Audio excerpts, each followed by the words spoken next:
Iran supreme నేత Khamenei మరణ నేపథ్యంలో ఆందోళనలు వెల్లువెత్తిన జమ్మూ కాశ్మీర్లో షట్ డౌన్ కొనసాగుతోంది. పూంచ్లో దుకాణాలు మూతపడ్డాయి, విద్యా సంస్థలకు సెలవులు కొనసాగుతున్నాయి. ఖమేనీ మరణాన్ని ఖండిస్తూ శ్రీనగర్ సహా కాశ్మీర్లో అనేక ప్రాంతాల్లో సోమవారం వేల మంది నిరసనకారులు ఆందోళనలకు దిగారు.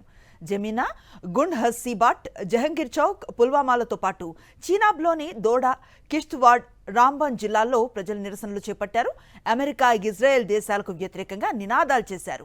కశ్మీర్లో పరిస్థితులు తీవ్ర రూపం దాల్చడంతో పోలీసులు రంగంలోకి దిగారు. నిరసనకారులపై ఆంక్షలు విధించడంతో పాటు మొబైల్, ఇంటర్నెట్ సేవల స్పీడ్ తగ్గించారు. వివిధ ప్రాంతాల్లో సాయుధ బలగాలతో ఆందోళనకారులు ఘర్షణలకు దిగటంతో 14 మంది గాయపడ్డారు. జమీనా, గుండ్ హస్సీబాట్, జహంగీర్ చౌక్, పుల్వామాలతో పాటు చీనాబ్లోని దోడా, కిష్త్వాడ్, రాంబన్ జిల్లాల్లో ప్రజలు నిరసనలు చేపట్టారు. అమెరికా, ఇజ్రాయెల్ దేశాలకు వ్యతిరేకంగా నినాదాలు చేశారు. కశ్మీర్లో పరిస్థితులు తీవ్ర రూపం దాల్చడంతో పోలీసులు రంగంలోకి దిగారు.